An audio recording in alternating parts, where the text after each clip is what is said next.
শ্ৰীমন্ত শংকৰদেৱ সংঘৰ একমাত্ৰ আমাৰ চালিকা শক্তি হ'ল এই যুৱ প্ৰজন্ম।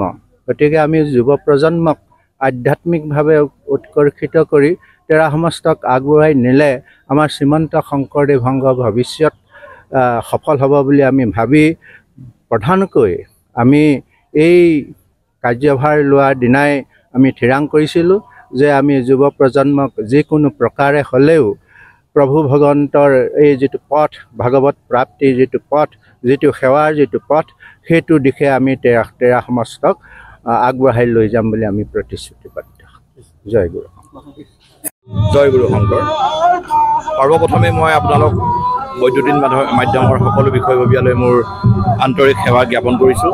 শ্ৰীমন্ত শংকৰদেৱ সংঘ শিৱসাগৰ জিলা শাখাৰ আজি ৭২ সংখ্যক বৰ্ষ অতিক্ৰম কৰি পাঞ্চজন্য আঞ্চলিক শাখাৰ সেৱা আৰু আতিথ্যত ১২খন আঞ্চলিক শাখাৰ ১৬০খন প্ৰাথমিক শাখাৰ উদ্যোগত আজি যি এক আলোড়নেৰে আমি এই তিনিদিনীয়া কাৰ্যসূচীৰে এই অধিৱেশনভাগি উদযাপন কৰিবলৈ আগবাঢ়ি গৈছোঁ। আজি আমাৰ তৃতীয় দিনাৰ কাৰ্যসূচী।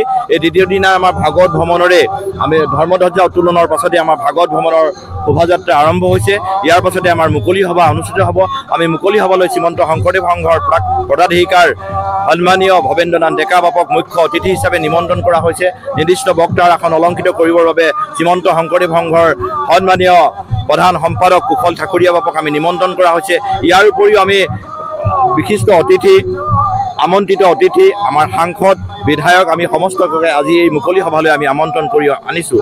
ইয়াৰ উপৰিও আমি এই ৭২ বৰ্ষ অতিক্ৰম কৰাৰ লগে লগে শ্ৰীমন্ত শংকৰদেৱ সংঘ শিৱসাগৰ জিলা শাখাই এক নতুন প্ৰজন্মক আগুৱাই আনিবৰ বাবে যি প্ৰচেষ্টা অব্যাহত ৰাখিছে, এই ক্ষেত্ৰত আমাৰ সেৱা বাহিনীক আমি ঘাইকৈ এক সাংগঠনিক ভেটি আমি সুদৃঢ় কৰাৰ মানস কৰিছোঁ। কাৰণ ইয়াতে আমি আমাৰ হৈ যোৱা প্ৰতিনিধি সভাত আমি কিছুমান অংগীকাৰ কৰি লৈছোঁ যে আমি এই শিৱসাগৰ জিলাৰ যিটো ইতিহাস, এই ৬০০ বছৰীয়া আহোম ৰাজত্বৰ এই ইতিহাস আমি আকৌ শ্ৰীমন্ত শংকৰদেৱ সংঘৰ পাতনিত আমি নতুনকৈ সংযোজন কৰি শিৱসাগৰ জিলা শাখাই আজি বিশ্ববাসীৰ বুকুত আমি এই শ্ৰীমন্ত শংকৰদেৱ গুৰুজনাৰ আদৰ্শসমূহ প্ৰতিভাত কৰিবৰ বাবে আপ্ৰাণ প্ৰচেষ্টা অব্যাহত ৰাখিম বুলি আপোনালোকৰ আগত আমি